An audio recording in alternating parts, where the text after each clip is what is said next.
ایک صاحب کہنے لگے مجھے، ایک اللہ والے ہیں، کہنے لگے کہ ایک جوان میرے پاس آیا اور کہنے لگے جی میرے پاس ایک اسم اعظم ہے، جو مسئلہ بھی ہو چٹکیوں میرا حل ہو جاتا ہے۔ تو میں نے اس سے کہا کہ مجھے بھی بتا دے کہ وہ اسم اعظم کیا ہے، مجھے بھی بتا دے۔ کہنے لگے کہ میں اپنی اماں کے نا پاؤں دبانا شروع کر دیتا ہوں، اس کو تیل لگانا شروع کر دیتا ہوں، دبانا شروع کر، اور دل ہی دل میں دعا مانگتا ہوں کہ مولا تو نے خود تک کہا ہے اپنے حبیب کی زبان سے کہ ماں کے قدموں کے نیچے جنت ہے، اے اللہ ان جنت، تو ان قدموں کے نیچے سے جنت تو مل سکتی ہے، اور جنت وہ ہے جس میں اربوں خربوں سال اللہ پھر نکالیں گے بھی نہیں۔ تو یا اللہ میری دنیا میں زندگی کے ایسے مسائل ہیں، مشکلات ہیں، پریشانیاں ہیں، وہ نہیں ہو سکتی، اللہ میرے وہ مسئلے حل کر دے، وہ پریشانی دور کر دے، وہ الجھن دور کر دے، وہ مسئلہ ہو وہ الجھن کرتے کرتے کرنے لگے کہ میں جب بھی پریشانی ہوتی ہے بس اماں کے پاؤں دباتا ہوں اور ان کے خدمت کرتا ہوں اور دل ہی دل میں دعا مانگتا ہوں، اور بس۔ مجھے ایک جوان نے کراچی میں ایک بات کہی، یاد آئی اچانک، وہ بھی سناتا ہوں آپ کو، سنو، عجیب بات ہے۔ کہنے لگے کہ ہم گھر میں رہتے ہیں، اماں بڑھاپے کی وجہ سے چچڑی ہو گئی، حالات کی وجہ سے بیچاری جو ہے وہ کچھ سخت مزاج ہو گئی، بہویں ہیں، پھر ہر بہو کا اپنا مزاج، بچے ہو جاتے ہیں، پھر بچوں کی آپس میں جنگ، گھر میں ایک ہنگامہ۔ تو کہنے لگے ہمارا چھوٹا سا گھر ہے، تو میں پریشان تھا، کچھ میرے مسائل تھے معاشی کاروباری، محنت کر کر کے، کہنے لگے میں وہ شخص ہوں جس نے خچر اور گدھے کی طرح محنت کی ہے پر حاصل کچھ نہیں ہوا۔ تو میں کہنے لگے ایک دفعہ پریشان حال تھا، بس میں بیٹھا ہوا تھا، ایک شخص نے نا پانی کی پیک پھینکی، وہ ہوا اڑتی میرے پر آ گئی، مجھے بڑا غصہ آیا، میں نے صاف کیا، کپڑے پہ نشان چھوڑ گئی۔ ایک صاحب نے مجھے پانی کی بوتل تھی وہ دی، میں نے دھوئی، ان صاحب کو پتہ چلا کہ یہ میرے ان کے ساتھ یہ ہوا، کہنے لگے وہ آئے معافی مانگ لیں گے، معذرت کرنے لگے کہ میں نے جان بوجھ کے ایسا نہیں کیا۔ کہنے لگے میرا دل تو نہیں چاہ رہا تھا، میں نے کہا اچھا ٹھیک ہے، معاف کیا۔ کہنے لگے وہ جا کے بیٹھ گئے، ایک صاحب اور بیٹھے تھے وہ ایسے یہ سارا منظر دیکھ رہے تھے، اٹھے، کہنے لگے تجھے ایک بات بتاؤں، تو نے آج جس طرح پان کی پیک برداشت کی ہے نا، اگر ماں کی ڈانٹ ایسے برداشت کر لے اور اف بھی نہ کر، قرآن کہتا ہے اف والا ولا تنہرہما، ایسے نہ کر، اور ان کے اپنے لہجے میں میٹھا لے جا اور دھیما لے جا اور ٹھنڈا لے جا سے بات کر، تیری سب مسئلے حل ہو جائیں گے، تب سب پریشانیاں دور ہو جائیں گی اور تیری سب الجھنیں ختم ہو جائیں گی اور تو مالا مال ہو جائے گا۔ میں اس کو بندے کو دیکھنے لگا، یہ کیسی بات کی، اس موقع کی بات تو نظر نہیں آتی، میں خاموش ہو کے بیٹھ گیا۔ وہ بندہ بھی اپنی منزل پہ اتر گیا، میں بھی اتر گیا، بس اس کی بات کوئی ایسی تھی جو بعد میں میرے دل میں جا کے اتر گئی، کوئی ایسی اس کی بات میں خلوص تھا، سچائی تھی، کیا تھا۔ بس میں گیا اور فیصلہ کر لیا کہ میں ماں سے تو تکرار کرتا تھا اور ماں کو جواب دیتا تھا، کبھی بیوی کی سائڈ پہ، کبھی بچوں کی سائڈ پہ، پھر جھگڑا ہو جاتا تھا، پھر کئی کے دن ماں اور بیٹی کی اولاد کے بول چال ختم ہوتی تھی، اور پھر یہ سال ہر سال سے جنگ چلی ہوئی تھی، کبھی مجھے اپنے آپ پہ ندامت بھی آتی تھی، کبھی ماں پہ غصہ آتا تھا۔ پھر میں نے کہا دل میں جاتے ہوئے کہ میں ماں کو بدلنا چاہتا ہوں، ماں تو نہیں بدلے گی، تو لہٰذا میں ہی بدل جاؤں، ماں تو نہیں بدلے گی، وہ بڑھاپے میں پختہ ہو گئی اپنے مزاج میں۔ کہنے لگے اس پان کی پیک پہ پان کی تھوک کا معاف کرنا، درگزر کرنا کوئی ایسا کام آیا کہ بس میری زندگی بدل گئی، اور کہا میں نے اپنے آپ کو بدلنا ہے، اور میں نے اپنے آپ کو بدل دیا ہے۔ جب اس دفعہ گھر میں گیا تو میں کچھ اور تھا، گھر میں جاتے ہی پھر وہی ہنگامہ، تیری بیوی نے یہ کہہ دیا، بچوں نے یہ کہہ دیا، بیوی کہے تیری ماں نے یہ کہہ دیا، وہ کہے یہ کہہ دیا، کہا کہ میرے منہ سے میٹھے بول، میٹھا لے جا، دھیمی بات، اور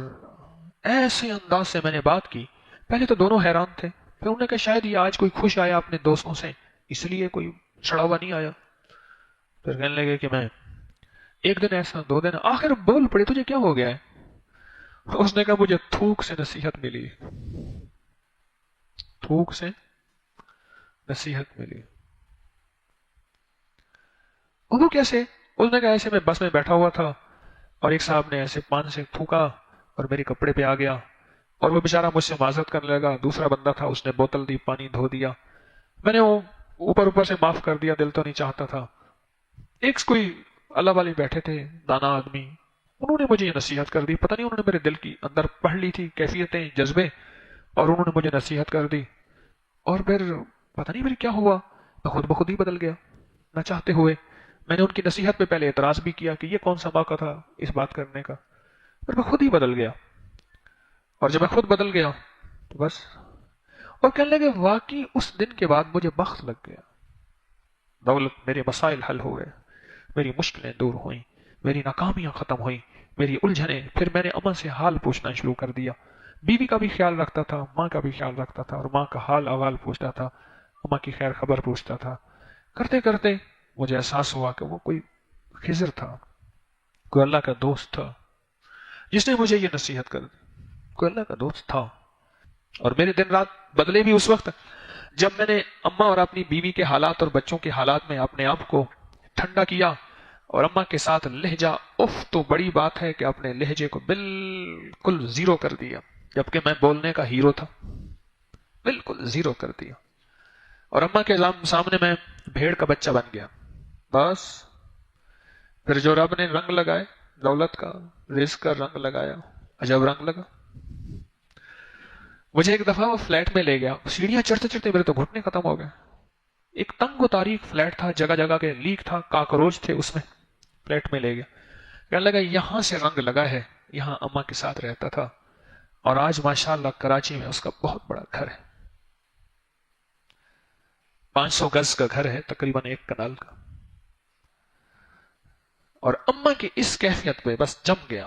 کہ اماں کے سامنے میں نے سخت نہیں بولنا، اماں کے سامنے میں نے نرم، بس بالکل ریشم کی طرح، اور بیوی کو بھی پیار دینا ہے، محبت دینی ہے، رسپیکٹ دینی ہے، اماں کو بھی۔ کام بن گیا اس کا۔ آج وہ بندہ ہے جو رزق و دولت میں ماشاءاللہ بہت آگے ہے، رب نے اس کو نوازا ہے۔ جو اماں کی دعائیں ساتھ ہوئی نا، پہلے اماں کا دل چیر دیتا تھا، دعائیں نہیں نکلتی تھی، اب سہ جاتا ہے، اماں اپنی بھڑاس نکال دیتی ہے، پھر اماں کا دل ٹھنڈا ہوتا ہے، اماں بیٹھ کے دعائیں مانگتی ہے، کام بن جاتا ہے۔ آئے میں آپ کو اللہ کا ایک وعدہ بتاتا ہوں، اگر مالدار ہونا چاہتے ہیں، ایک سن لیں ذرا، میں آج 11 چیزیں بیان کر رہا ہوں، یہ 11 چیزوں کا پیکج دے رہا ہوں، جاگنے والے سونے والے سب آج بات سن لیں۔ اگر مالدار ہونا چاہتے ہیں، ایک، میرے ساتھ کہتے جائیں، ایک، اور اگر بخت بلند کرنا چاہتے ہیں، 2، اور اگر نصیب کے دھنی بننا چاہتے ہیں، اور اگر راحتوں کے سکندر بننا چاہتے ہیں، اور اگر برکتوں سے جھولیاں بھرنا چاہتے ہیں، اور اگر نعمتوں کی بارش چاہتے ہیں، اور اولاد کو فقر، تنگ دستی، غربت میں نہیں دیکھنا چاہتے، اور اگر اپنی نسلوں کے لیے ہمیشہ غیبی نظام ایسی مدد میں ہو جسے کہتے ہیں کہ مولا کو ایک وقت ایسا نہ لینا کہ میں مجبور ہو جاؤں، اور اگر کہیں مجبور نہیں ہونا چاہتے، کتنے ہو گئے؟ 8۔ اور اگر چاہتے ہیں کہ آج جتنا ہے کل اس سے زیادہ زیادہ زیادہ اور زیادہ ہو، چاہتے ہیں؟ اور اگر چاہتے ہیں کہ یہ میرے علاوہ میری نسلوں میں بھی ہو، کہ میری نسلیں بھی تمنگری، مال، رزق، عزت، صحت، برکت، بیٹے، نعمتیں، خیریں، برکتیں پاتی رہیں میری نسلیں یہ نعمتیں، تو آپ چاہتے ہیں تو کتنے ہو گئے؟ اور اگر چاہتے ہیں کہ آسمان کا ایک دروازہ میرے لیے خصوصی کھلے، میں مانگوں اور رب دیتا جائے، میں مانگوں اور رب دیتا جائے، اس پہ یہ دیکھیں کہ اللہ نے کس عمل پہ وعدہ کیا ہے۔ لَإِن شَكَرْتُمْ لَأَزِيدَنَّكُمْ، میرے بندو آؤ نعمتوں کا کرو شکر، نعمتوں کو یوں بڑھا دو، نعمتوں کا شکر ادا کرو۔ بنی اسرائیل میں ایک بندہ تھا، وہ ریت میں اپنے سطر کو چھپا کے بیٹھا تھا، ننگے پن کو، ریت میں اس کے پاس اتنا کپڑا بھی نہیں تھا کہ اپنے سطر کو چھپا سکے۔ موسیٰ علیہ السلام تشریف لے جا رہے تھے اللہ کی بارگاہ میں، موسیٰ علیہ السلام ملاقات کے لیے، تو کہنے لگا موسیٰ ایک فریاد تو اللہ سے کر دیں۔ یہ میں آپ کو 11 تحفے آج دینا چاہ رہا ہوں، ذرا سنبھل کے بیٹھیں، جھولی پھیلا کے بیٹھیں، برتن وسیع کر کے بیٹھیں، اپنی توجہ کو متوجہ کر کے بیٹھیں، اپنے ہر پل ہر سانس کو۔ موسیٰ علیہ السلام اللہ کے حضور جا رہے، اللہ سے میری درخواست تو کر دے، کیا اللہ میری غربت کو دور کر دے، کوئی میرے لیے بھی وسعت اور برکت کے فیصلے کر دے، آپ اللہ سے دعا تو کر دے۔ تو موسیٰ علیہ السلام نے فرمایا ٹھیک ہے، اللہ کے حضور گئے نا تو واپسی پہ آئے، یہ آپ کو 11 آج نعمتوں کا پیکج دے رہا ہوں، اور وہ سنیے گا۔ تو اللہ پاک نے فرمایا موسیٰ میرے بندے سے کہے میری نعمتوں کا شکر ادا کرے۔ موسیٰ خوش ہو کے آ گئے، خوش ہو کے آ گئے، اور جب خوش ہو کے آئے اور آ کے بتایا تو کہنے لگا اللہ نے نعمت دی ہی کیا ہے جس کا میں شکر ادا کروں؟ ہوا آئی وہ ریت بھی اڑا کے لے گئی، ہوا آئی اور وہ ریت بھی اڑا کے لے گئی جس ریت سے سفر کو ڈھانکا ہوا تھا۔ موسیٰ علیہ السلام کے پاس ایک بندہ آیا موسیٰ علیہ السلام کے پاس، اے اللہ کے نبی مالدار زیادہ ہوں، کچھ دعا فرمائیں کم ہو جائے، تھک گیا ہوں، گنتے گنتے سنبھالتے تھک گیا ہوں، کچھ دعا فرمائیں۔ تو موسیٰ علیہ السلام نے فرمایا رزق ضائع کر غریب ہو جائے گا، اور سن کے چلا گیا اور فرمایا تو سب سفر میں جا اور پھر واپس آ تو مجھے بتانا، یقینی تیرا رزق کم ہو جائے یا ختم ہو جائے۔ واپس آیا تو کہنا موسیٰ بہت زیادہ بڑھ گیا، اتنا بڑھ گیا، مجھے ایک یاد ہے انگلینڈ سے ایک صاحب آئے، اس نے بھی یہ شکایت کی تھی کہ اللہ کا کوئی دعا ہے، میں نہیں چاہتا ختم ہو جائے، میں کہتا ہوں ذرا تھم جائے، الفاظ تھے۔ کہنے لگے ایک مشین رکھی ہوئی ہے میں نے، اس میں پاؤنڈ چھوٹے بڑے وہ علیحدہ کر کے پھر بنڈل بنا کے دے دیتی ہے، ہاتھوں کا کام ختم ہو گیا۔ ہمارے ہاں ایک پہلوان ہوتا تھا، سب کو کہتا تھا ایسے ہی یوں ہاتھ مارتا تھا اپنے رانوں پہ اور کہتا تھا آؤ میرے ساتھ لڑو، اور جو اس سے ڈاڈا ہوتا تھا اس کے ساتھ پہلی ہی بازی میں نیچے سے ہاتھ کاٹ کے کہتا تھا ساری بات سے ہماری بس ہے۔ تو وہ نوٹوں والا کہنے لگا میری بس ہو گئی ہے، گن کے کوئی ایسا نہیں ہو سکتا کہ بس کوئی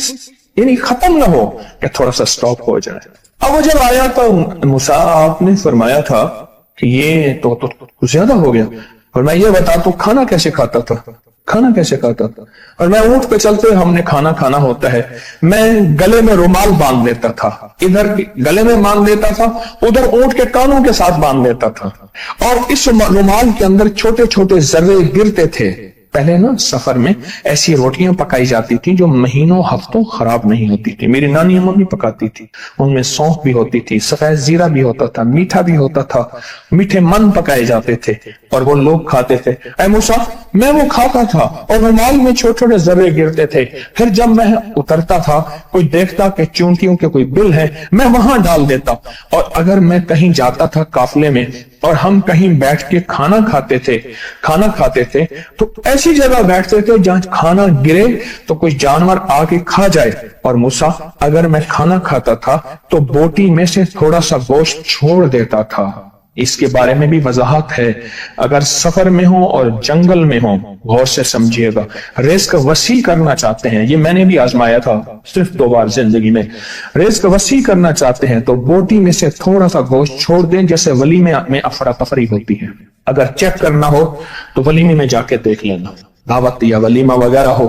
کہنے لگا کہ تجھے سب سے اچھا آدمی کون لگتا ہے دنیا میں؟ کہنے لگا جو ولیمے میں کہتا ہے کھانا کھول دو، سب سے بڑا اچھا بندہ مجھے وہی لگتا ہے۔ کہا کہ میں سفر میں تھوڑا سا گوشت چھوڑ دیتا تھا اور اس جگہ میں جانور آ جائیں۔ موسیٰ نے فرمایا کہ تیرا رزق کبھی کم نہیں ہو سکتا، جا تیرا رزق کبھی کم نہیں ہو سکتا، دولت وسعت برکت ہمیشہ تیرا پیچھا کرے گی۔ ایک اللہ والے گئے ایک باغ میں، اناروں کا باغ تھا، اور اس کے ہر انار میں اتنے انار نکلتے تھے، اتنے دانے نکلتے تھے کہ ٹوکری بھر جاتی تھی۔ انار والے نے کہا، باغ والے نے کہا کہ آپ کوئی ایسی دعا نہیں کرتے کہ میرے باغ میں کچھ تھوڑے سا ثمر کم ہو جائے، میں چنتے ٹوکرے بھرتے تھک جاتا ہوں، پر میں تو اللہ کی نعمتوں کو ضائع کیا کر انار کھا رہا تھا، اللہ کی نعمتوں کو ضائع کروں، اور انار نیچے گرا اور ہر دانہ لال اور جواہر بن گیا۔ ہم کہاں غریب ہیں؟ صحابہ اہل بیت سے زیادہ غریب ہیں، اولیاء صلح سے زیادہ غریب ہیں۔ کیا آج تک ہمارے پیٹ پہ پتھر ہیں؟ کیا ابو ہریرہ رضی اللہ تعالی عنہ کو بھوک اور فقر کی وجہ سے دورے پڑتے تھے؟ کبھی آج تک دورہ پڑا ہے؟ ہماری گلیاں بازاریں بن گئی، میری آنکھوں کے سامنے گلیاں ہوتی تھی، وہ گلیاں مارکیٹیں بن گئیں، گھر بازاریں اور مارکیٹیں بن گئیں۔ میں کوڑے کے ڈھیروں میں سے دیکھتا ہوں نئے لاجواب جوڑے جوتیوں کے سوٹ اور اعلیٰ قسم کی چیزیں اٹھا کے پھینکی جاتی ہیں۔ کس نے کہا ہم غریب ہیں؟ نعمتوں کی بے قدری نے ہم سے برکت چھین لی ہے،